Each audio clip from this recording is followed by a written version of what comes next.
Good afternoon. Smart investor కు స్వాగతం. Global cues positive ఉండడంతో స్టాక్ మార్కెట్స్ ఇవాళ ఓపెనింగ్ ఫ్లాట్ గా ఉన్నప్పటికీ తిరిగి లాభాల్లో ట్రేడ్ అవుతున్నాయి. డేస్ హై లెవెల్స్ దగ్గర ఉన్నాయి. ఇన్ఫాక్ట్ నిఫ్టీ 7300 లెవెల్ పైన ట్రేడ్ అవుతుంది. సెన్సెక్స్ 200 పాయింట్లకు పైగా లాభంతో 24,507 దగ్గర ట్రేడ్ అవుతుంది. So metals, realty, consumer durables ఇంతకుముందు ర్యాలీని లీడ్ చేసిన స్టాక్సే ఇవాళ ర్యాలీని కూడా లీడ్ చేస్తున్నాయి, పార్టిసిపేట్ చేస్తున్నాయి. And in fact small and mid caps లో అందరూ ఎదురు చూస్తున్న కరెక్షన్ ఎక్కడ కాన్ రావడం లేదు. బ్రాడర్ మార్కెట్స్ ఇవాళ కూడా అవుట్ పెర్ఫార్మ్ చేస్తున్నాయి. సో ఎన్ఎస్సి నిఫ్టీలో మనము గమనిస్తే గెయినర్స్ లిస్ట్ లో టాప్ గెయినర్ డిఎల్ఎఫ్ ఆల్మోస్ట్ 10% పెరిగింది, 212 రూపీస్ దగ్గర ట్రేడ్ అవుతుంది. Coal India 5.4%, Maruti 4.5%. సో ఇవన్నీ న్యూస్ డ్రివెన్ స్టాక్స్ కూడా కోల్ ఇండియాని రిఫార్మ్ హోప్స్ లీడ్ చేస్తున్నాయి.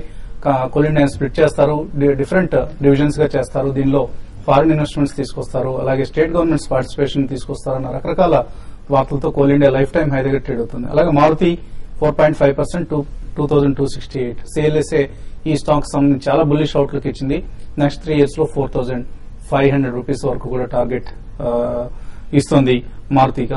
అందువల్లనే ఇవాళ చాలా స్ట్రాంగ్ గా ఉంది, 4.5% లాభపడింది. Sesa Sterlite another star performer 4% లాభపడింది. ఎన్టీపీసీ 1.4% లాభంతో ట్రేడ్ అవుతుంది. అలాగే లూజర్స్ లిస్ట్ లో హిందాల్కో 2.2% నష్టపోయింది, బిహెచ్ఎల్ 2.1%, హెచ్డిఎఫ్సి 2%, భారతీ ఎయిర్టెల్, విప్రో ఆ తర్వాతి స్థానాల్లో ఉన్నాయి. జ్యువెలరీ స్టాక్స్ ఇవాళ ఓ వెలుగుతున్నాయి. ఇంపోర్ట్ గతంలో విధించిన ఇంపోర్ట్ నామ్స్ ఏవైతే ఉన్నాయంటే ఆల్మోస్ట్ నిషేధించారు ఇంపోర్ట్స్ దిగుమతులను ట్రేడర్స్ కు సంబంధించి.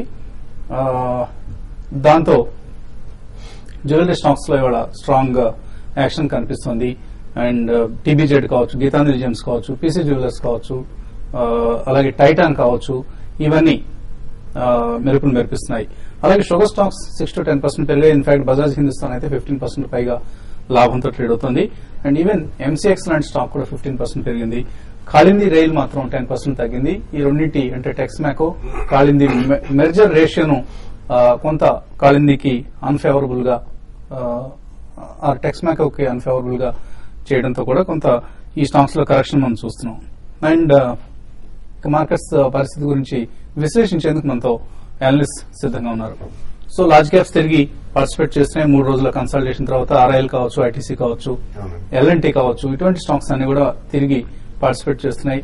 అండ్ సో ఇక్కడతో కన్సల్టేషన్ అయిపోయింది. తిరిగి మార్కెట్స్ తమ అప్ ట్రెండ్ ను ప్రారంభించాయని అనుకోవచ్చు.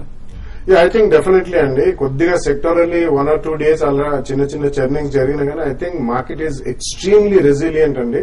So it doesn't budge at all. So మనకి డౌన్వర్డ్ మాత్రం ఎక్కువ కనిపించలేదు. మీరు ఇందాకే మెన్షన్ చేసినట్టు mid and small cap stocks కూడా అబ్సల్యూట్లీ ఆన్ టేరింగ్ హరీ చాలా మంది వాల్యుయేషన్ బై చేస్తున్నారు.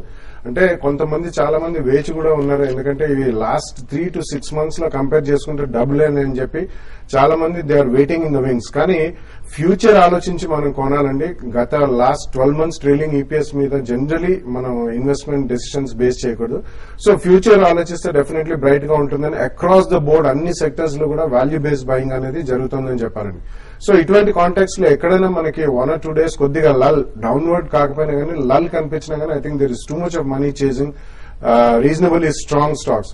సో ఈ కాంటాక్ట్స్ లో I think there is not a much downward scope అండి. అండ్ నెక్స్ట్ వీక్ మనకి మండే తర్వాత ప్రమాణ స్వీకారం మోడీ గారు చేసిన తర్వాత క్యాబినెట్ ఎలా ఉంటుంది, దాని రూపురేఖలు, అండ్ ఐ థింక్ ఆల్మోస్ట్ వార్తలు మాత్రం చాలా స్ట్రాంగ్ గా వెలువడుతున్నాయి. It was already started meeting the cabinet secretaries to various bureaucrats in Delhi to really completely revamp the whole story of the economy of India అని చెప్పి వార్తలు చాలా స్ట్రాంగ్ గా వెలువడుతుంది. సో మీరు కేబినెట్ గురించి మాట్లాడుతుండగానే మనకు సమాచారం వస్తుంది. కేంద్ర కేబినెట్ ఆల్మోస్ట్ టాప్ పొజిషన్స్ ఖరారయ్యాయన్న వార్తలు వస్తున్నాయి. Arun Shourie is going to be the finance minister అన్న వార్తలు వస్తున్నాయి. అలాగే Arun Jaitley external affairs minister ఇస్తున్నారు ఆయనకు.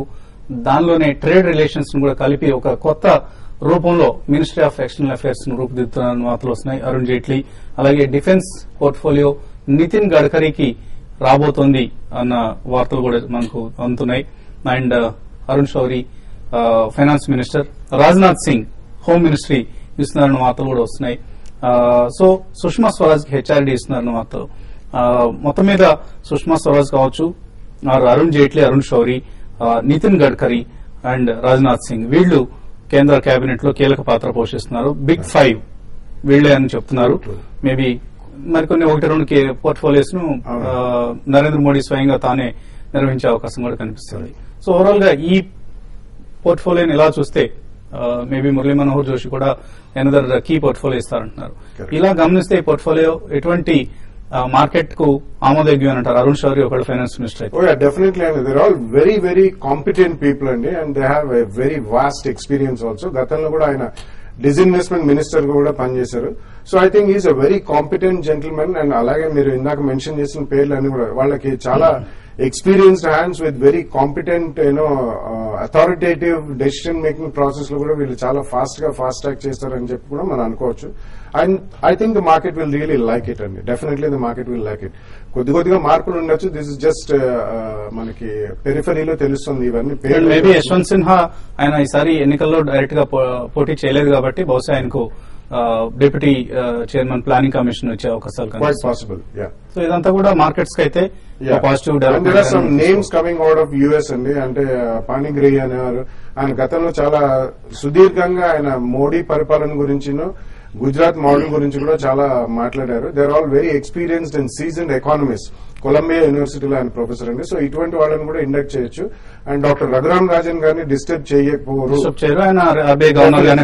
So people are comparing this to the Reagan Volcker combination team way back. ఇది అబౌట్ 30 years బ్యాక్ యుఎస్ లో జరిగిందండి. అప్పటి నుంచి వాళ్ళు they had a dream run of almost about 12 to 15 years in the stock market and in the economy also. వాళ్ళు అప్పుడు చాలా severe problems లో ఉన్నాయి. ఈవెన్ ఇన్ఫ్లేషన్ వాళ్ళకి అమెరికాలో ఇట్ వాజ్ బిట్వీన్ 10 to 15%. అంత లెవెల్ కి ఇన్ఫ్లేషన్ వెళ్ళడం అమెరికాలో అంటే అది అసలు నెవర్ అన్హర్డ్ ఆఫ్ అన్నమాట. అటువంటి ఎకానమీని వాళ్ళు they got it back to track. So అటువంటి కాంబినేషన్ మళ్ళీ ఇక్కడ మధ్యలో ఫైనాన్స్ మినిస్ట్రీకి కొన్ని ఇతర పేర్లు కూడా వినిపించాయి మనకు.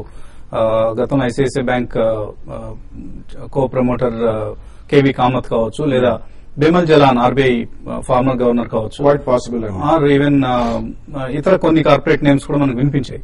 సో వాళ్ళని ఏదైనా మినిస్ట్రీలోకి ఇతర రూపంలో తీసుకునే అవకాశం కనిపిస్తుంది. డెఫినెట్లీ అండి. ఎందుకంటే ఇప్పుడు కొన్ని ministry, especially people were talking about energy as a ministry. ఇప్పుడు మనకి కోల్ కి సెపరేట్ ఉంది, పెట్రోలియం కి సెపరేట్ ఉంది, పవర్ కి సెపరేట్ ఉంది. సో ఇవన్నీ కూడా మనకి ఎనర్జీ రంగానికి కిందకే వస్తాయి. కాబట్టి should we have one minister who should be a super portfolio manager of complete energy, or should it be different verticals అనేది మాత్రం చాలా సుదీర్ఘంగా చర్చలు జరుగుతున్నాయి. సో ఇటువంటివి కూడా కాంపిటెంట్ గా లెటెస్ట్ ఇప్పుడు కోల్ ఇండియా గురించి వార్తలు వస్తున్నాయి. అది డీనేషనలైజ్ చేసే టైం కూడా వచ్చిందని ఎక్స్ చైర్మన్ నరసింహరావు గారే ఒక స్టేట్మెంట్ ఇవ్వడం కూడా జరిగింది. సో ఒకవేళ అటువంటి ఏమైనా ఫాస్ట్ ట్రాక్ చేయబడితే ఒకటే super regulator for financial services number 1 and super regulator for all sorts of energy పెట్టి డెఫినెట్లీ దాన్ని కాంగ్రిగేట్ చేసి మినిస్ట్రీని స్ట్రాంగ్ గా పెట్టి పిఎంఏ ఆఫీస్ కింద పెడితే మాత్రం I think the market will definitely love it. ఎందుకంటే డెసిషన్ మేకింగ్ ప్రాసెస్ చాలా ఈజీ అవుతుంది. They will not be 10 windows or 50 windows. They will be only single window and fast గా మనకి రిఫార్మ్ ప్రాసెస్ కూడా track చేయొచ్చు. మన రాష్ట్రానికి సంబంధించి ఎటువంటి పదవులు దక్కుతాయి? వెంకయ్య నాయుడు పోటీ పడుతున్నారు. అలాగే ఇక్కడ నుంచి చూస్తే మనకు సికింద్రాబాద్ దత్తాత్రేయ పేరు వినిపిస్తోంది.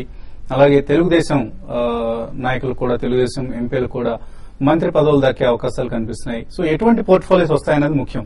ఏదో ఒక మినిస్ట్రీ వచ్చిందన్న అంశం కాకుండా కీలకమైన పదవులు వస్తే రాష్ట్ర స్థాయిలో కూడా కొంత మేలు జరుగుతుంది. అఫ్ కోర్స్ యూనియన్ మినిస్టర్స్ మనం రాష్ట్రాన్ని పరిమితం చేయడం అనేది పొరపాటు. కానీ డ్రీమ్ క్యాబినెట్ లో ఎవరెవరికి ఎటువంటి పదవులు దక్కబోతున్నాయి మరింత సమాచారం కోసం టీవీ5 చూస్తూ ఉండండి. సో ఎటువంటి మనం టెక్నికల్ గా చూస్తే ఎటువంటి మార్పులు మీరు వస్తాయనుకుంటున్నారంటే ఈ పాజిటివ్ ధోరణి ఏదైతే చూస్తున్నామో అనేది కంటిన్యూ అవుతుంది, మరింత బులిష్ బ్రేక్అవుట్స్ వస్తాయనుకుంటున్నారు? ఐ థింక్ నిఫ్టీ కనుక చూస్తే ప్రాబ్లీ ఈ రోజు ఫస్ట్ టైం ఒక పాజిటివ్ ఒక గ్రీన్ బార్ చూస్తున్నాం మనం. దానిలో అంటే ఒక పాజిటివ్ ఫేజ్ లో ట్రేడ్ అవుతుంది. But I think it will consolidate further. ఎందుకంటే ఇక్కడ డెఫినెట్ గా ఫ్రెష్ బయింగ్ అనేది నిఫ్టీలో రావట్లేదు.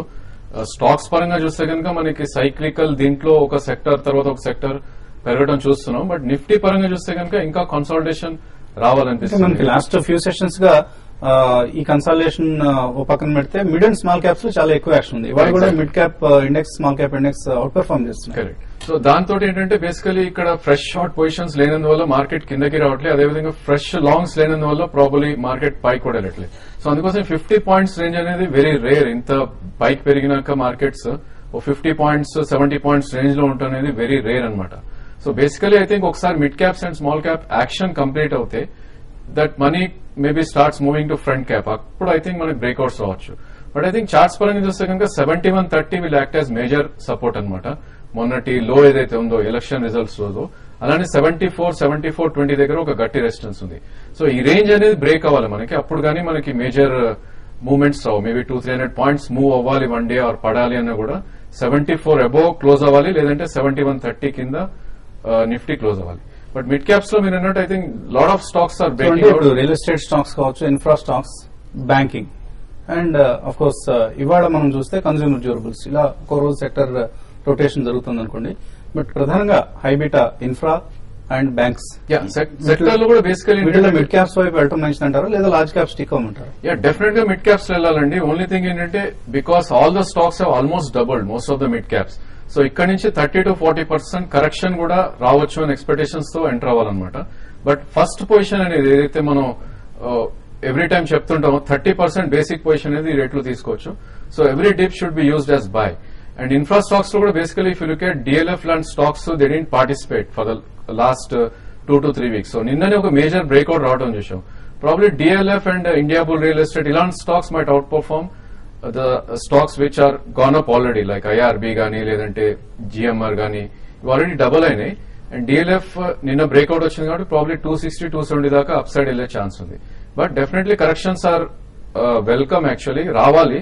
It's a good sign for market. So 30% ఇక్కడ తీసుకుని మిగతా 70 I think every day you need to buy in little bits and pieces. So జనవరి తర్వాత ముడి చక్కెర ధర 15% పెరిగిందట. ఎందుకు పెరిగింది, కారణాలు ఏంటి, రమేష్ గారు విశ్లేషిస్తారు వచ్చిన బ్రేక్ తర్వాత.